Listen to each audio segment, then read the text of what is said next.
Hello everyone, I'm Colette and I'm here today from Witch Ways to talk to you about binding spells for protection, how to do them, some of my thoughts on them, a little bit about them, and one simple way to do them.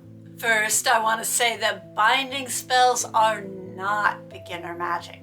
You should have some experience with witchcraft and should have cast a few spells yourself.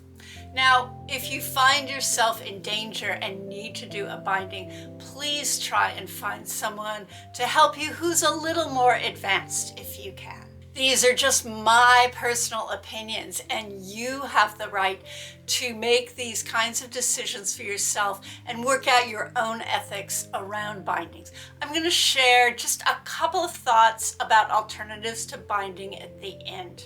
And my number one reason for doing a binding is because someone is in physical danger. You as a person or as a witch have every right to be safe. I always think that a good gauge to decide whether or not you need to do a binding is that if a year down the road this isn't going to be impacting you in any way and it will have totally have blown over, you probably don't need to do a binding. There's probably other things you can do to sort it out. Binding is baneful magic. Let's be clear on this. What you're trying to do is to control someone else's behavior. And in order to do that, you need a lot of strength of will, a lot of clarity of purpose, and a lot of surety that you are taking the right action at the right time. You will also need a lot of magical fuel. And you can do a binding at any time, but there are times when the magical tides are stronger for doing things like bindings. One of these times is midnight, which some people consider to be a liminal time. Personally, I like doing it at night anytime the moon or sun is not present in the sky. You can do it anytime during a waning moon, and the closer it is to dark moon, the stronger that I think it is. My preference is to do them outside if you safely can. I have done them myself indoors and it's been fine. I just feel you need to do a lot of clearing afterwards so that energy doesn't stick around. Some people like to do them somewhere where they can take a different route back to their home after doing the magic. And what this does is it symbolically tells the spirit world, I'm done. No more of this. I'm starting a new path. The cycle is broken. This is a simple binding, and this is the one that I've mostly done, and a lot of people do this. It's something that you don't need a lot of different magical objects for. What you'll need is paper. It can be any kind of paper that you have on hand. If you want a little more magical fuel behind it, you can use paper that has been overlaid with water that is dark moon water and then let it dry. You'll need black string or yarn, and you'll need scissors. I personally like to have clearing herbs available or salt for a shower scrub or a bath when I'm done with this ritual, just to have that on hand, but that's up to you. So to start, draw a picture of the person on the piece of paper, or if you can't do that, draw something that represents them, or draw their name on a piece of paper. Add anything that would help to identify them on the piece of paper. And if you have personal items like hair or fingernail clippings, be sure and have those available, but you don't really need them in my experience, and it can be unsafe to get them. I personally would cast a circle and call in helpful beings at this point to give the magic a little more oomph. You can also write down on the piece of paper why you want to bind this person, what exactly they've done to you that warrants this work. And a lot of witches also like to use their anger and emotions to fuel this spell. That's very common advice I see in a lot of books on hexes and curses and bindings and things like that. It works really well to draw on that emotion. The only caveat I would say about that is, depending on how much personal work you've done, it can be really easy to go over that edge from justified anger and rage when you've been harmed into wanting revenge. And revenge might actually feel warranted, but it's a very tricky magic to navigate. I like to fuel spells with the power of earth and sky and draw that into my body and run it. I find that I'm less depleted afterwards if I do that. And if you have those skills, you should try that and see if it makes a difference in your work.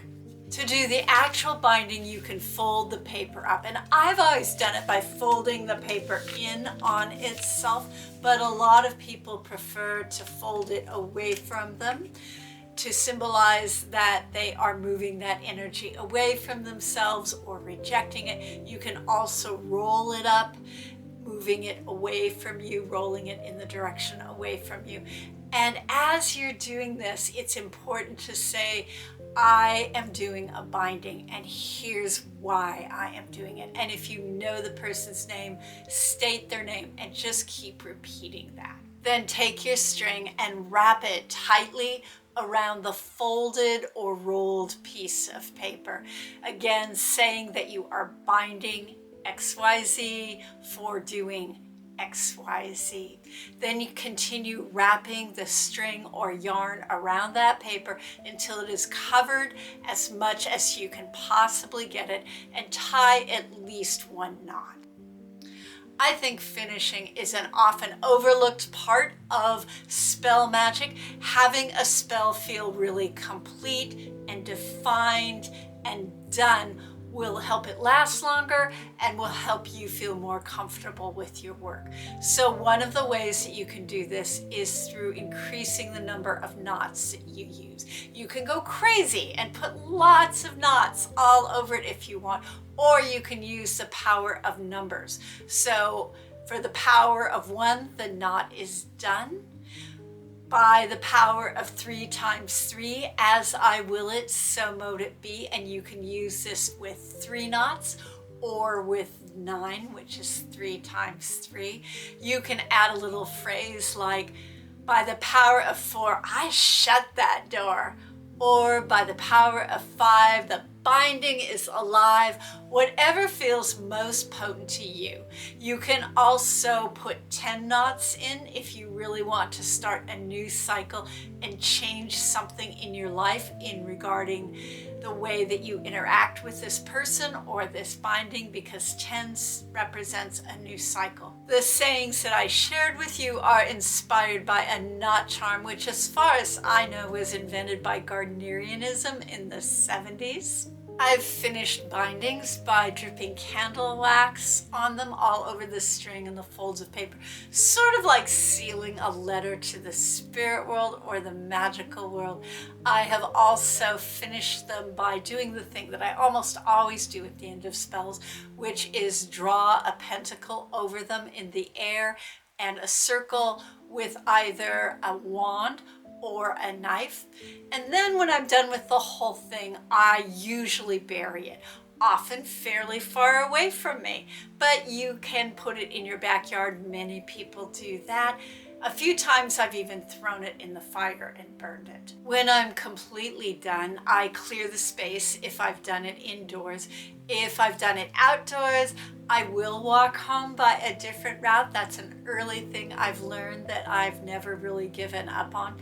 Once at home, I'll put up some protective charms with some herbs that have protective qualities in them, using a charm bag or a square of cloth tied up, and hang them in my doorways or anything else that you do to put up protection, and then I shower. I have generally not renewed bindings. They seem to have worked fine without the need to do that. In fact, I've seen some that have lasted a really long time, even past the death of the person who was bound, and then we needed to find a way to release that person from that binding.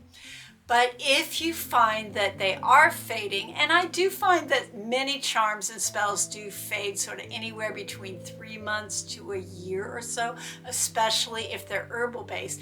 If you find they're fading, you can either refresh that spell by adding more string and more wax, and that might be a reason to not bury it, but to keep it instead. Or you can create a whole new binding and adding anything in that's changed in the situation since the time you made the original, which would be my preference. If you do decide to keep your binding charm rather than getting rid of it or burning it or burying it, you need to keep it in a safe place where other people aren't going to come in contact with it. Put it in a container inside a dark place, or bury it somewhere in your yard where you can get at it again. And I have undone spells, bindings, and various charms even when I don't have the original. It's just a little harder. I am going to do a whole video at some point on undoing spells and charms.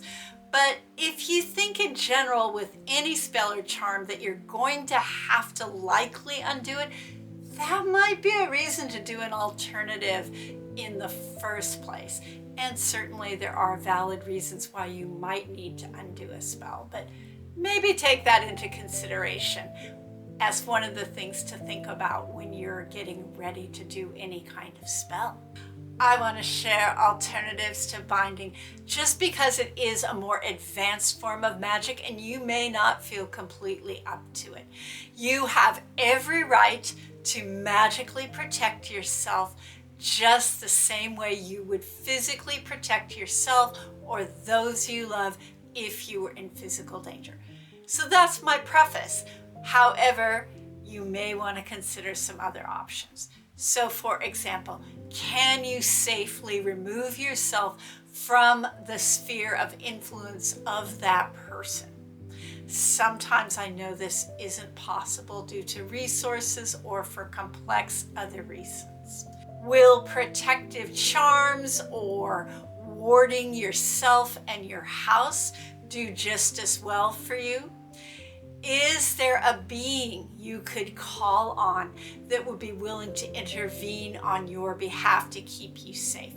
I have some real badass ancestors that are eager to jump at the chance to intervene when myself or my family members are in danger. In fact, sometimes they're a little too eager and I have to keep them in check. Also remember that taking physical actions to supplement your binding work, such as changing locks if it's someone who has keys to your house, or doing things like that, is also a means of telling the physical and magical world that you are serious about that. Again, I want to reiterate, everyone has the right to be safe. Let me know in the comments what you think about bindings.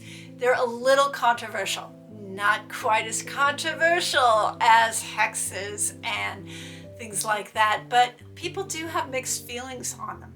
I also would like to hear how they have worked for you, ways that they have not worked for you, because I feel that YouTube is a great platform for sharing the knowledge that we have with each other so that we can all learn. If you like the content I provide, I would love it if you would check out my Patreon page. I often have free content open to the public there, and also check out my website for programs and classes. Until I see you next time, stay safe and be well.